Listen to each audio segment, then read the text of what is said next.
ఇక శ్రీలంకలో తుఫాన్ కారణంగా కొందరు ఏపీ వాసులు అక్కడ ఎయిర్పోర్ట్లో చిక్కుకున్నారు. 3 రోజుల క్రితం కువైట్ నుండి బయలుదేరినటువంటి ప్రయాణికులు ఇండియాకు వస్తూ శ్రీలంకలోని కొలంబోలో ఎయిర్పోర్ట్లో ఇరుక్కుపోయారు.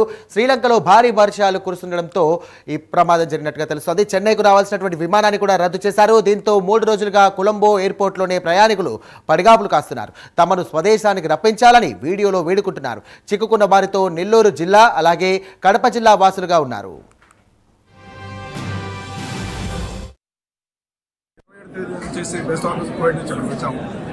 తీసుకొచ్చిన తర్వాత మమ్మల్ని వచ్చి డైరెక్ట్గా తీసుకురాకుండా మతల ఎయిర్పోర్ట్ తీసుకొచ్చారు. మతల ఎయిర్పోర్ట్ నుంచి అక్కడే ఉండేసి సాయంత్రం బస్సు పెట్టి మా లగేజ్ మేమే తీసుకొని ఆ నుంచి బస్సుకు వచ్చిన తర్వాత ఇక్కడ వదిలేసాం మమ్మల్ని కొలంబోలో. అప్పటి నుంచి మాకు టికెట్ నుంచి కానీ అన్నం కానీ నీళ్ళు కానీ ఏమి లేకుండా మమ్మల్ని ఇబ్బంది పెడుతున్నారు.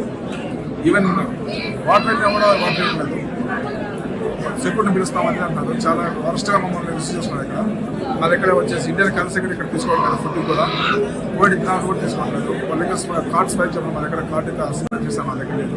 చాలా ఇబ్బంది పడుతున్నారు, గొడవ చేస్తున్నారు. దయచేసి ఏదైనా చేసి మమ్మల్ని ఎక్కడికి తీసుకొచ్చాను. ఎందుకంటే మేము వచ్చింది 12 రోజులు సెలవు మీద వచ్చాము. ఆల్రెడీ 3 రోజులు అయిపోయింది.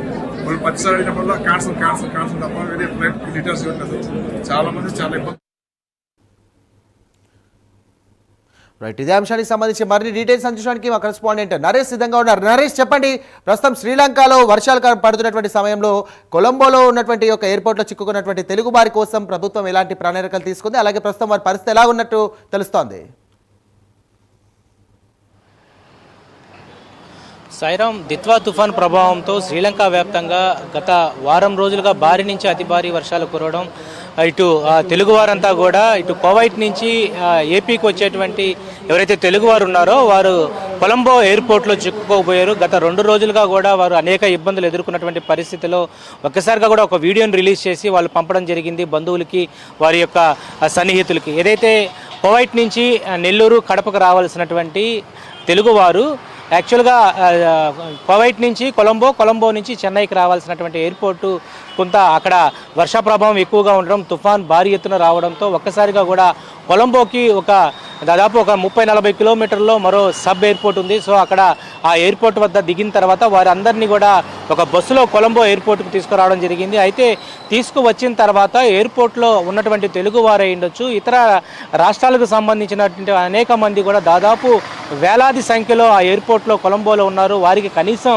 మంచినీటి సౌకర్యం కాదు కదా, కనీసం ఇవ్వాల్సినటువంటి సౌకర్యాలు ఇవ్వకపోవడంతో తెలుగు వారై ఉండొచ్చు, మిగతా రాష్ట్రాలకు సంబంధించినటువంటి అనేక మంది ప్రయాణికులు తీవ్ర ఇబ్బందులు ఎదుర్కొన్నారు. కొలంబోకు సంబంధించినటువంటి శ్రీలంకకు సంబంధించిన గవర్నమెంట్ ఇటు అనేక ఇబ్బందులకు ఎదుర్కోవాల్సినటువంటి పరిస్థితి తీసుకువచ్చింది. దీని మీద ప్రభుత్వం వెంటనే స్పందించాలంటూ కూడా అక్కడ ఉన్నటువంటి తెలుగు వారు ఒక వీడియోని రిలీజ్ చేయడం జరిగింది. దాని మీద ఏపీ ప్రభుత్వం కూడా స్పందించింది. ఒకవైపు మన ఏపీకి సంబంధించినటువంటి కేంద్ర మంత్రి, విమానయాన శాఖ మంత్రి అయినటువంటి రామ్మోహన్ నాయుడు కూడా స్పందించి వెంటనే తెలుగువారు ఎక్కడైతే ఎయిర్పోర్టుల్లో చిక్కుకున్నారో కువైట్ నుంచి, సౌదీ నుంచి, అదేవిధంగా ఇతర దేశాల నుంచి వస్తున్నటువంటి వ్యక్తులు ఎవరైనా ఉంటే అంటే శ్రీలంక నుంచి వెళ్ళేటువంటి ఎయిర్పోర్ట్ల వద్ద, కొలంబో ఎయిర్పోర్ట్ వద్ద ఉన్నటువంటి వ్యక్తులందరినీ కూడా సురక్షితంగా కూడా తీసుకువచ్చే విధంగా ప్రత్యేకమైనటువంటి వాహనాలు అయ్యుండొచ్చు, ప్రత్యేకమైనటువంటి ఎయిర్ బేస్ను కూడా ఏర్పాటు చేయాలని చెప్పి రామ్మోహన్ నాయుడు కూడా ఇటు ఏపీకి సంబంధించి అయ్యుండొచ్చు, అదేవిధంగా శ్రీలంకకు సంబంధించి గవర్నమెంట్తో కూడా మాట్లాడడం జరిగింది.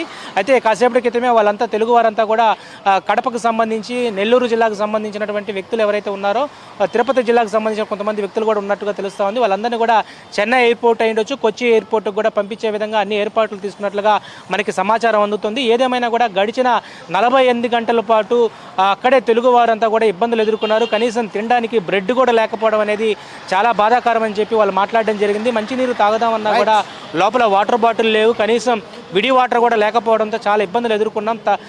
ఏదైతే ఈ యొక్క తుఫాన్ ప్రభావం మరో 48 గంటల నుంచి భారీగా అతి భారీ వర్షాలు ఉండడంతో ఒకవైపు శ్రీలంక, కొలంబోకు సంబంధించిన ప్రాంతాలంతా కూడా అలర్ట్గా ఉన్నటువంటి పరిస్థితి కనపడతా ఉంది. సైరామ్.